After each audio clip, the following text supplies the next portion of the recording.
एक गांव में एक सपेरा था।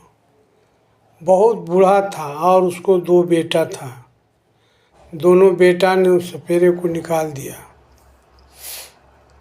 कुछ दूर में एक स्कूल था, वहाँ गया।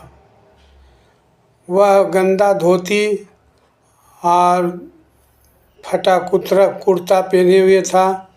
सर पर गंदा तरह टोपी रखे हुए था, उसमें एक सुराख था टोपी में, और उसका आँख धंसे हुए था और बूढ़ा बहुत था, उसका चमड़ा झुलझुल गया था। फिर वहाँ स्कूल के पास आया और वहाँ एक कुटिया बनाया। कुटिया बनाकर वह उसमें कलम दौबात ये सब रखने लगा, सब लड़का लोग का सामान। तो वहाँ उसी से उसका पेट चलने लगा। तो रोज़ दिन क्या करता था, वो गांजा पीता था।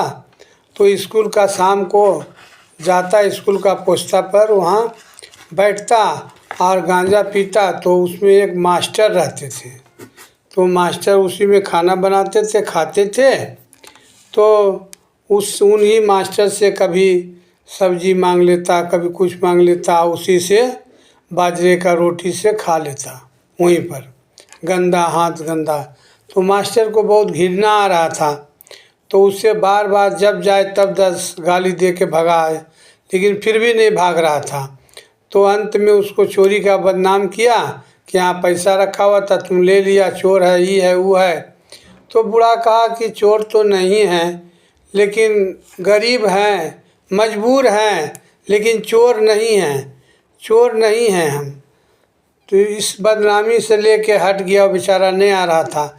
एक दिन बाद वहाँ खूब बारिश हुआ और मास्टर स्कूल में सोया हुआ था। उसको रात को पेशाब लगा तो देखा, उठा तो देखा कि बहुत बड़ा सांप वहाँ है। तो भय से बहुत चिल्लाया, बहुत चिल्लाया।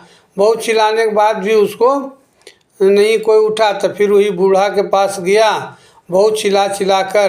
तब बूढ़ा कहा कि ठीक है, हम तो चोर हैं, तुम्हारे यहाँ नहीं जाएंगे। तो बोला नहीं, मेरा जान निकल रहा है। तो दयामान था बूढ़ा। फिर आया उसके यहाँ, देखा तो सांप तो है नहीं, चला गया था। तो बूढ़ा उसको रात भर साथ में सुलाया। और तो ही कहता है आदमी कि किससे किसको ज़रूरत पड़ जाए, इसलिए किसी को बदनामी करके दूर नहीं करना चाहिए। हर इससे ज्ञान यही है कि किसी को बुराई नहीं करना चाहिए।